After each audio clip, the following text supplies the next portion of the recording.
최초의 충돌. 김민식. 나는 화면 너머의 테니스 경기를 본다. 테니스 라켓이 공을 치는 순간 무수한 공중이 한꺼번에 태어난다. 고래의 힘줄, 사냥의 창자, 얇게 점여진 살점으로 직공은 라켓을 짠다. 종선과 횡선이 지나가는 사이에 태어나는 눈, 공중에 이름을 붙이는 최초의 노동이었다. 천사를 채로 걸러낼 수 있다고 믿는 프랑스인이 있었다. 축과 축의 직교 속에서 성령은 좌표를 얻었다. 의심 속에서 의심도 없이 채의 촘촘한 눈을 새는 귀신의 눈은 비어있다. 눈알만 파먹힌 생선들이 부둣가에 쌓여있다. 백경의 투명한 수정체, 멸종된 거대 수강류의 담석, 전체를 상상하면 그것은 차라리 허공이었다. 한국의 산에는 호랑이 모양의 구멍이 반드시 하나씩 있으며 돌탑 위에 둥근 돌을 하나 올려도 산이 무거워지는 것은 아니었고, 무수한 왕의 안구가 뽑혀나가도 지구가 가벼워지지는 않았다. 믿음 속에서 믿음도 없이 삶의 질량을 변화시킬 혁명이 필요했다. 어느 비오는 날이었다. 하늘에서 별이 떨어졌다. 이렇게 말하면 믿는 사람이 없었고, 하늘에 빛나는 돌이 불과 물과 함께 떨어졌다. 이렇게 말하면 믿음과 의심이 동시에 생겼다. 외계에서 날아온 돌은 지구를 확실히 무겁게 만든다. 그것은 종종 과학의 영역이었다. 마음속에 천개의 방이 있고 그 안에서 천개의 멜로디가 흘러나옵니다. 나는 어떤 계열의 천사인 것만 같습니다. 처음으로 운석을 발견한 아이가 남긴 말이었다. 그가 발견한 검은 돌은 검은 신전의 기둥이 되었다. 운석이 떨어진 자리엔 빛과 유리와 불과 물이 동시에 존재한다고 하는데요. 정말 그것을 보았다고 말하는 자의 이글거리는 눈빛과 다만 우주의 조각을 만져보고자 하는 순례자들의 계획 속에서 계획도 없이 푸른 언덕에 모여 유성우를 구경하는 사람들, 얼굴이 깊게 파인 구멍 같다. 나뭇가지에 걸린 셔틀콕을 올려다보는 아이의 표정만 같다. 너라고 부르면 뒤돌아보는 사람들이 여럿 있는데 그중 아무도 귀엽거나 밉지 않았고, 아나운서의 어깨 너머로 카메라가 풍경을 화소로 만들기 직전 나는 주머니 속에서 빛나는 하얀 공을 꺼냈다. 아직 세상에 없는 구기 종목의 공구였다. 서울신문 2021 서울신문 당선작인데요. 시가 매우 독특하고 신기해서 동영상으로 만들어 보려고 해요. 시간과 공간을 넘나드는가 하면 사상을 넘나들고, 또 종교와 신화와 인간의 영역을 넘나드는 아주 신기하고 눈에 띄는 시였습니다. 제가 설명하는 것은 이 시 명확하게 정해진 이 시의 의미는 아니고요. 다만 제 생각일 뿐입니다.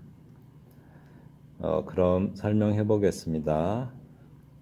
나는 화면 너머의 테니스 경기를 본다. 테니스 라켓이 공을 치는 순간 무수한 공중이 한꺼번에 태어난다. 이 화면은 실제가 아닌 그림자가 나타나는 사물이죠. 화면 너머의 테니스 경기가 실제인데, 그 테니스 경기 실제를 보는 게 아니라 그림자를 보고 있는 거죠. 그래서 조금 아까 사상을 넘나든다고 했는데, 플라톤의 그 이데아를 좀 생각할 수가 있을 것 같아요. 우리가 눈으로 보는 것들은 실제가 아니고 하나의 현상, 즉 그 이데아, 실제가 이데아라면 그 그 실제의 그림자를 보고 있다라고 말하는 그 플라톤 사상을 좀 담고 있는 것 같아요. 그래서 테니스 라켓의 공을 치는 순간, 라켓은 뒤에 나오는 채와 상통하는 것 같아요. 라켓의 그 줄은 채 모양으로 되어 있죠. 그 테니스 라켓이 공을 치는 순간 무수한 공중이 한꺼번에 태어난다 라고 하는데요. 이 무수한 공중이 뭔가 화면도 여러 개 화소로 구성되어 있죠. 화면이 뻥뻥뻥뻥 뚫려 있는 듯. 근데 또 그 라켓도 어떤 채 모양으로 구성되어 있어요. 그래서 그 채 모양을 이루고 있는 그 채 사이로 라켓의 눈이 있죠. 줄과 줄이 직교하는 그 사이에 수많은 라켓의 눈들이 있는데 꼭 그 화면에 나타나는 그 화소와 좀 통하는 면이 있죠. 그래서 그 눈으로 본 그림자, 즉 각각의 눈은 각각의 다른 그림을 담아내죠. 파편들처럼. 예. 고래의 힘줄, 사냥의 창자, 얇게 점해진 살점으로 짚고온 라켓을 짠다 라고 했습니다.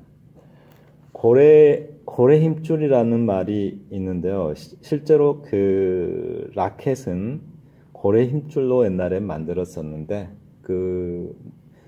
사냥의 창자로도 만들었다고 해요. 근데 꼭 그 의미는 아닌 것 같고, 고래 힘줄이라고 하면 사전적 어떤 그 상징적 의미로서 어떤 끝까지 절대로 포기하지 않는 어떤 고집을 의미하기도 하고, 사냥의 창자, 좀 사자성어의 그 구절양장, 구곡양장이란 말이 생각나는데, 그 사냥의 창자는 그 험난한 인생 행로를 의미하기도 하는 것 같아요.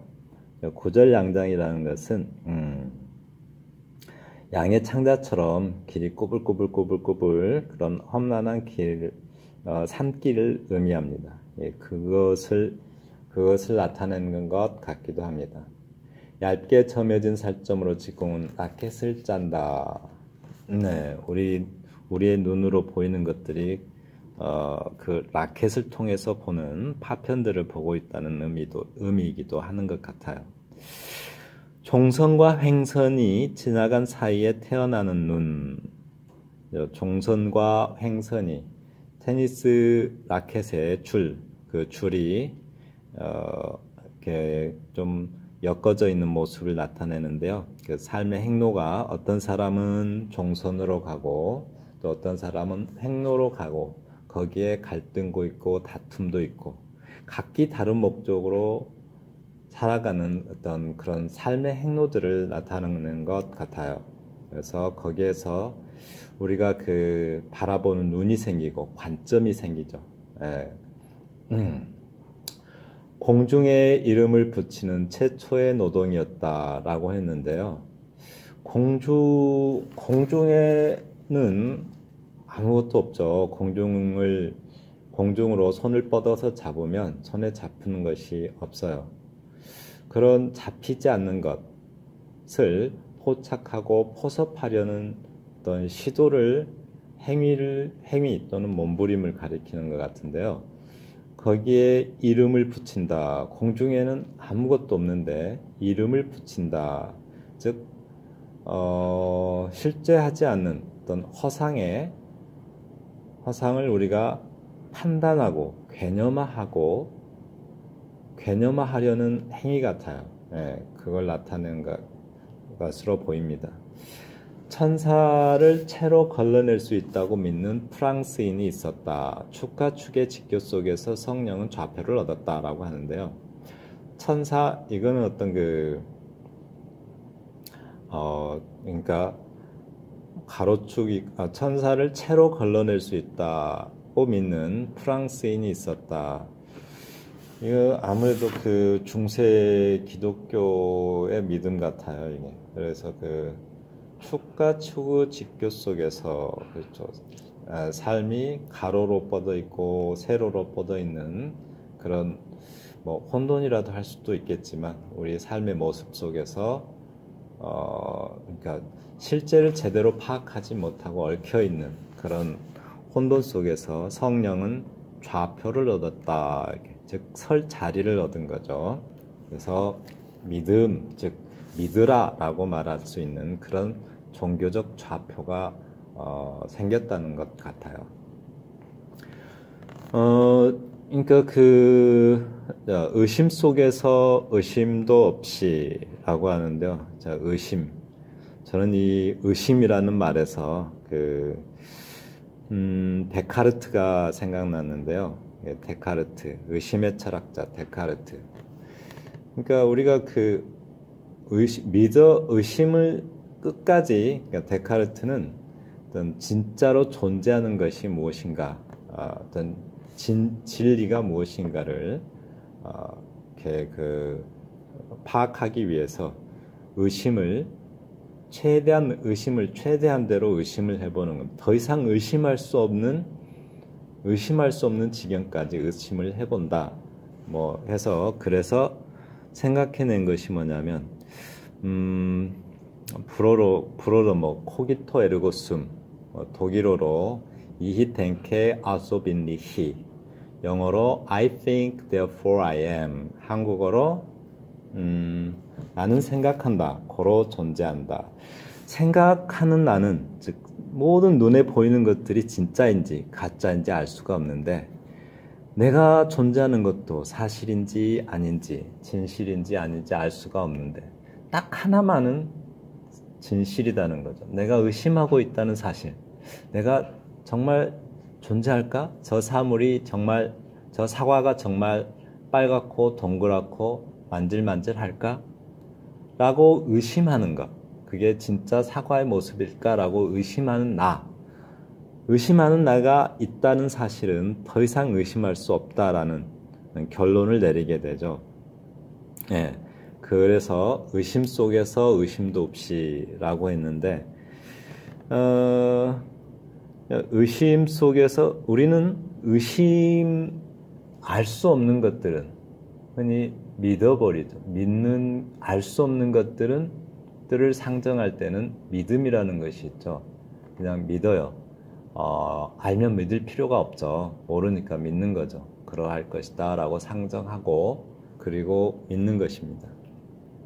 근데 거기에 확실히 진리여서 믿는 것이 아니라 모르기 때문에 믿는 것이죠. 그래서 믿음에는 항상 의심이 공존한다라는 뜻인 것으로 해석됩니다. 채의 촘촘한 눈을 새는 귀신의 눈은 비어있다. 여기는 한국 설화, 민간 설화를 한 것 같은데요. 야광기라고 있어요. 야광기. 섣달 금음날 저녁부터 설날 새벽까지 잠을 자는 아이들이 있으면 그 아이들의 신발이 자기 발에 맞으면 신고 가버린대요. 그런 귀신이 있대요. 야광귀라고. 그 귀신이 신발을 신고 가버리면 그 아이는 1년간 운수가 좋지 않다 해서 신발을 숨겨놓거나 또는 그 입구에 혹은 지붕에 처마 밑에나 이런 데다 채를 놨다고 해요. 그러면 그 채에 구멍을 야광귀가 찾아와서 그 채를 발견하고 그 구멍을 새다가 날을 샌대요. 그러다 그냥 가게 된다라는 뭐 그런 설화입니다. 근데 야광귀 채의 촘촘한 눈을 새는 귀신의 눈은 비어있다. 야광귀가 실제로 그 눈을 계속 새지만 그 실체를 결국은 즉 얻고자 하는 것, 그걸 얻고자 하는 것을 얻지 못하고 그냥 돌아간다라는 의미로 해석됩니다. 눈알만 파먹힌 생선들이 부둣가에 쌓여 있다라고 이렇게 나왔는데요. 눈알만 파먹힌 생선들이 부둣가에 쌓여 있다. 부둣가는 생선이 죽어서 도착하는 것이죠. 근데 실체를 결국 죽을 때까지 그런 실체를 볼 수 없는 신세가 된 생선들이 죽음에 이르러서도 그렇게 실체가 볼 수 없는 신세로 쌓여있다, 이런 의미 같아요. 백경의 투명한 수정체, 백경은 그 실제로 어떤 백경이라기보다는 멜빌의 모비딕에서 나온 그 백경을 말하는 것 같아요. 투명한 수정체. 근데 백경의 눈은 그 자연력에 대항하는 어떤 자연에 대항해서 싸우는 어리석은 인간을 바라보는 자연의 눈이죠. 근데 그 자연의 눈이 글쎄요, 어떤 인간에게 경고를 보내는 것으로 보여지기도 하고, 그냥 인간의 모습을 관찰하고 있는, 또 관조하고 있는 모습으로 보여지기도 합니다. 멸종된 거대 수강류의 멸종된 거대 수강류의 담석이라고 나오는데, 수강류는 공룡의 한 종류인데, 즉 먼 과거의 생명체로 이렇게 생명체이죠. 근데 담석은 그 일종의 병이죠. 쓸개의 어떤 돌같이 단단해진 현상인데, 그때 그 생명체의 생활 환경이나 어떤 그 식생활 같은 것을 알 수 있는 요인이기도 하죠. 근데 그런 수정체나 그런 담석을 보면서 전체를 상상하면 그것은 차라리 허공이었다라고 하는데요. 어떤 그 대상에 대한 전체를 생각한다. 그러니까 수정체와 담석은 부분이죠. 근데 전체를 생각하면 없는 것이 되죠. 허상. 그죠? 없는 것이 돼요. 대상에 대한 의식은 어떤 그 실체를, 그러니까 그런 것으로 그 수정체나 담석을 보고서 실체를 파악할 수 없다라는 그런 의미로 보입니다. 한마디로 허상이다라는 것이죠.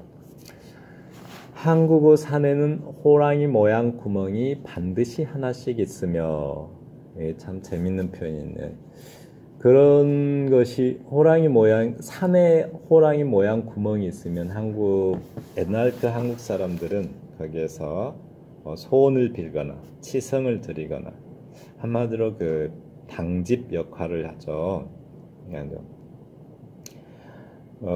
그런 어떤 그 종교적 의식을 갖는 거예요.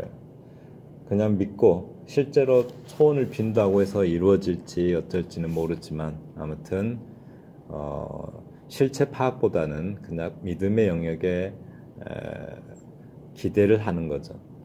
돌탑 위에 둥근 돌을 하나 올려도 산이 무거워지는 것은 아니었고, 돌탑은 어떤 신앙의 대상 같은 건데, 그 돌탑 위에 어떤 그 소원을 비는 거죠. 돌을 하나 올리면서. 그렇다고 해서 산이 무거워지는 것은 아니다.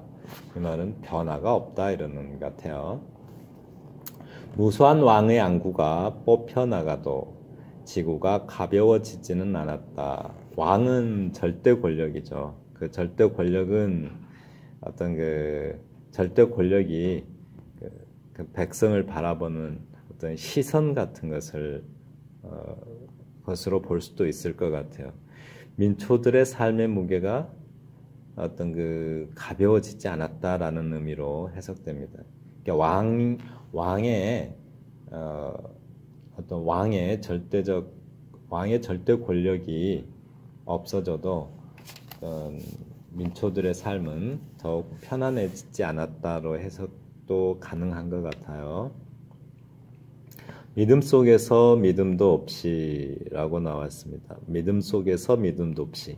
믿음이란 거는 한마디로 우리가 모르기 때문에, 좀 전에 이야기한 것처럼 우리가 모르기 때문에 일어나는 인간의 심리 상태가 바로 믿음입니다. 그런 믿음에는 항상 의심이 공존하죠.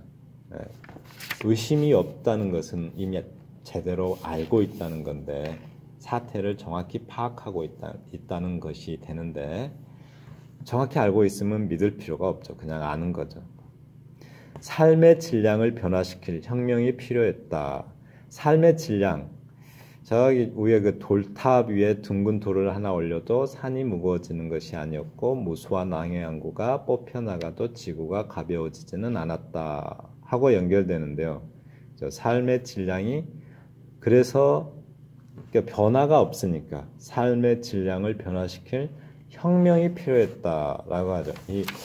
우리가 좀 나이가 있는 사람들은 혁명 그러면 군인들이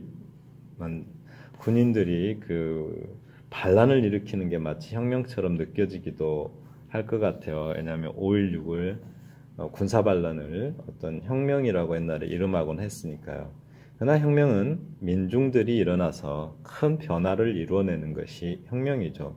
뭐 동학운동이라든가 4.19라든가, 동학이나 4.19 같은 경우는 뭐 딱히 성공적이지 못했지만 혁명운동인 것이죠. 성공적인 혁명이라면 아무래도 촛불혁명 같은 게 성공한 혁명인 것 같아요.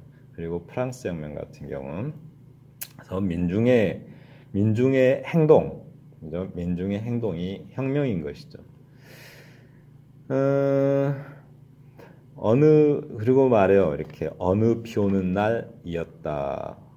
하늘에서 별이 떨어졌다. 이렇게 말하면 믿는 사람이 없었고, 하늘에서 빛나는 돌이 불과 물과 함께 떨어졌다. 이렇게 말하면 믿음과 의심이 동시에 생겼다. 라고 하는데요. 어느 비 오는 날이었다. 하늘에서 별이 떨어졌다. 하늘에서 별이 떨어졌다. 이렇게 말하면 믿는 사람이 없었고, 간결하게 말하면 더 진실 확률이 높은데 그것은 오히려 안 믿는다라는 의미로 해석한 것 같아요. 그 오컴스 레이저라고, 오컴의 면도날이란 뜻인데, 영국에서 그 동남쪽 가장 밑 아래 지방에 그 오컴이라는 지역이 있어요. 거기에 윌리엄이라는 사람이 그 내세운 이론인데, 단순한 것일수록 진리일 가능성이 높다라는 거예요. 즉 쓸데없는 가정을 세우지 말라는 거예요. 근데 밑에는 또 참 이렇게 호기심 가는 말이 있어요. 하늘에 빛나는 돌이 불과 물과 함께 떨어졌다. 뭔가 좀 믿을 수 없는 내용들이 들어가 있고 왠지 잘 이해가 안 되는 말로 이루어져요. 즉 복잡해지죠, 설명이. 그 프텔로마이오스의 이론을 보면 그 천동 소리 나오는데 그 이야기에 대한 비판으로 보이기도 해요. 프텔로마이오스는 그 큰 원이 하나 있고 그 원을 그 원의 원주에서 도는 또 작은 원, 그것을 주전원이라고 해요. 큰 원 하나를 대원이라고, 영어로 deferent, 주전원은 epicycle이라고 하는데, 그래서 그것을 어떤 그 이론화하기 위해서 복잡한 가설을 세워서 이렇게 설명을 했었다고 해요. 그래서 가설이 복잡하면, 즉 말이 많으면 사기일 확률이 높고 진실이 아닐 확률이 높다라는 것이죠. 그래서 이렇게 말하면 뭔가 있어 보이니까 믿음이 생기지만 믿음에는 의심이 항상 공존한다고 했죠. 의심도 같이 생긴다라고 말해요. 외계에서 날아온 돌은 지구를 확실히 무겁게 만든다. 외계에서 날아오는 돌, 모르는 것, 낯선 것이 우리 세계에 들어오면 확실히 우리는 그것을 부담스러워하죠. 혼란에 빠지고. 그것은 종종 과학의 영역이었다. 종교는 믿음의 영역이고 과학은 증명의 영역인데, 그 과학의 영역이었는데 복잡하게 말해서 믿음에 기대려고 하는 태도를 말하는 것 같아요. 마음속에 천개의 방이 있고 그 안에서 천개의 멜로디가 흘러나옵니다. 나는 어떤 계열의 천사인 것만 같습니다. 방이 있대요. 천개의 방. 그죠? 천개의 방은 마음속에 우리는 증명이 안 되는 여러 영역을 갖게 되고, 그 안에서 여러 가지 목소리가 흘러나온다라는 걸로 해석됩니다. 멜로디는 어떤 선율, 뭐 곡조, 가락 이렇게 한국말 써도 좋을 것 같아요. 나는 어떤 계열의 천사인것 같습니다. 계열이라는 거는 종교적인 계열을 말하는 것 같은데 천사인 것만 같다. 즉 믿음에 속한 것 같다. 믿음의 영역에 속한 것 같다라는 거죠. 모르니까 그냥 믿어버리는 그런 사람인 것 같습니다. 처음으로 운석을 발견한 아이가 운석이래. 운석. 저 위에 좀 전에 그 읽은 외계에서 날아온 돌. 그게 운석이죠. 처음으로 운석을 발견한 아이가 남긴 말이었다. 그가 발견한 검은 돌은 검은 신전의 기둥이 되었다.